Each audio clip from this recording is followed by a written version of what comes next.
Au nom de la famille, je remercie l'initiative en leur nom, traditionnellement comme familialement, l'initiative de M. Daté et la présence du frère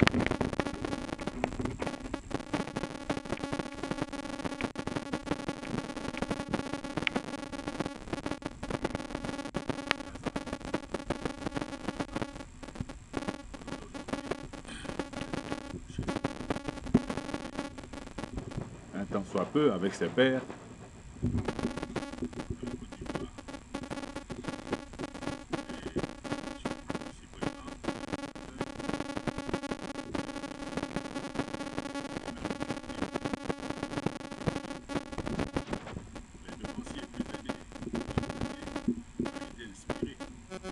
Divinement inspiré de recueillir.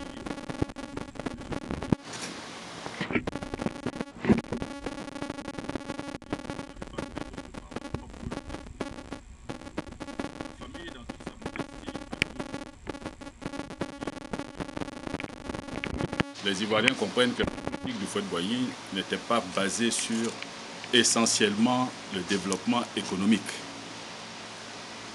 C'était basé sur la libération des travaux forcés et de la reconnaissance de la dignité de l'homme noir. Il faut qu'on se souvienne. Il n'a jamais dit « je suis en train de chercher nos indépendances ». Plutôt pour pouvoir soigner, puisqu'il était de formation médecin, donner de l'eau à boire, une eau saine aux populations. C'est parti de là. Et tout le reste a suivi. C'est la conséquence d'un choix politique, je dirais même divin, puisque c'était pour les populations qu'il agissait. Mais on ne peut pas apprendre à un enfant qui finit ses 4 pattes et qui commence à marcher sur ses 2 jambes de façon précoce de courir. Tout ce qu'on peut dire, doucement, tu vas tomber. Attrapez-le, doucement, tu vas tomber. C'est la fessée. La fessée a marché, elle est tombée, s'est relevée. Elle est tombée, s'est relevée. Mais malheureusement, dans l'environnement, dans cet environnement-là, il y avait encore des gens cupides qui ont pensé que la Côte d'Ivoire était essentiellement d'un point de vue économique, financier et les honneurs, le pouvoir. C'est pour ça que nous revenons aux fondamentaux. C'est pour ça que j'ai demandé au porte-parole, quand il se présente, que chacun dise ses origines. Je voulais voir si l'initiative de ce que moi j'ai dans la tête était en train de se construire devant moi. Et c'est l'ensemble de toute la reconnaissance territoriale que nous retrouvons devant nous. Donc nos prières ont porté. Donc au jour d'aujourd'hui, fondamentalement parlant, de par, je dirais, les sentiments familiaux, c'est qu'on se resserre. Donc nous accueillons avec beaucoup je dirais, d'honneur, parce que vous nous faites cet honneur-là, et beaucoup d'espoir, d'espérance. Nous allons réussir parce que maintenant il s'agit de redélivrer la Côte d'Ivoire de par son humanité. On revient aux fondamentaux. On est parti très loin, et puis par vanité, on a fait des choses, et puis on revient à se dire, on est réduit à notre plus simple expression, puisqu'on ne s'entend pas. Donc le but, c'était quoi? Le but de créer une route, c'est de précéder un développement. Mais c'est développer qui se développe? Les hommes. Mais si vous ne vous entendez pas. Et on revient encore aux fondamentaux qui disaient que pourquoi Houphouët à l'époque n'a pas suivi le mouvement fédérateur, le mouvement panafricaniste. Il le disait à Nkrumah et il l'a dit aussi à comment il s'appelle, le président du Sénégal et tous les autres, que tant qu'on n'aura pas constitué nos bases, quand on n'aura pas fédéré nos humanismes en fonction de nos traditions, on ne peut pas fédérer des pays sortis comme ça comment on appelle ça, nouvellement indépendants, sortis de la colonisation. Nous sommes encore habités de rancœur. Nous n'avons que des spécialistes qui sont des féticheurs, des agriculteurs, des analphabètes, des gens du fait analphabètes par rapport à l'occidental. Et puis, vous voulez fédérer. Chacun là-bas aussi, tribalement parlant, a de faire ses us et coutumes, a sa façon de percevoir les choses. Si on fédère maintenant, on va s'entretuer. L'histoire nous prouve que nous qui étions manière, je dirais, développée par rapport à la sous-région, nous revenons à nos plus simples, malgré qu'on a des routes, malgré que, bon, on est très fiers de dire qu'on a des infrastructures, on a une administration.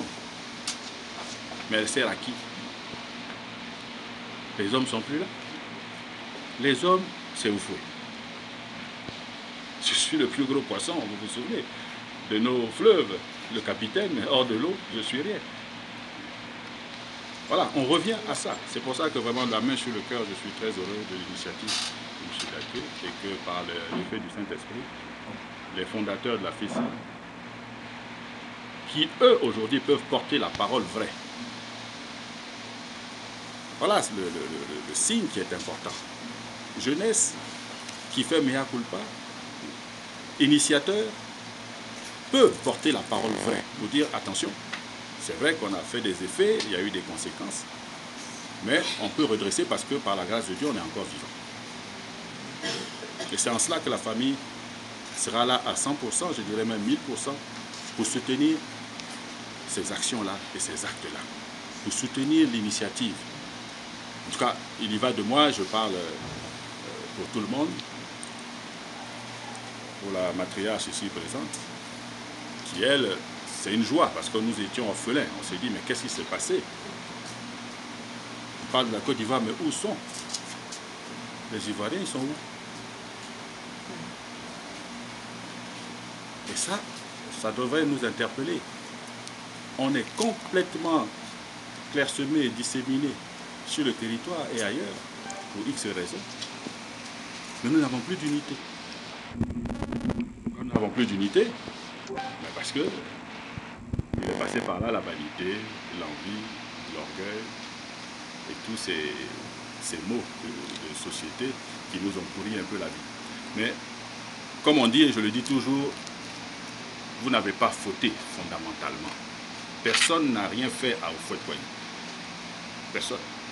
Comme je dis, tu ne peux pas promouvoir la connaissance à quelqu'un et puis l'empêcher de réfléchir et d'être contradictoire. Je crois qu'il y a quand même un non-sens. Je paye pour l'éducation des uns et des autres pour aller vers la connaissance et puis je les empêche de réfléchir. C'est un non-sens. La seule chose, il disait que de façon peut-être plus rapide que les autres, nous avons eu accès à l'information, nous avons eu accès à la connaissance. Donc, automatiquement, nous voulions la mettre en pratique, mais certaines infrastructures sociopolitiques n'étaient pas encore aguerries du point de vue de ce que ça pourrait nous rapporter comme avantage. Et c'est en cela que la politique est venue pervertir un peu l'esprit. Mais vous n'avez pas fauté. On dirait aujourd'hui, comme j'ai des hommes bibliques à côté de moi, donc je m'amuse un peu à faire des parallèles, malgré que comparaison ne soit pas raison. Mais je crois que l'expression de Judas vis-à-vis de Jésus doit être vue sur deux angles. La consécration de la trahison, et puis sur un autre angle, la nécessité de la trahison. S'il n'y avait pas eu Judas, il n'y aurait pas la Trinité, le Père, le Fils et le Saint-Esprit. Donc, quelque part, Judas, ce n'est que l'expression de l'utilisation par un être innocent du dessein du bon Dieu. Il avait besoin de quelqu'un pour pouvoir permettre le processus d'arriver à son terme, pour le pardon, pour la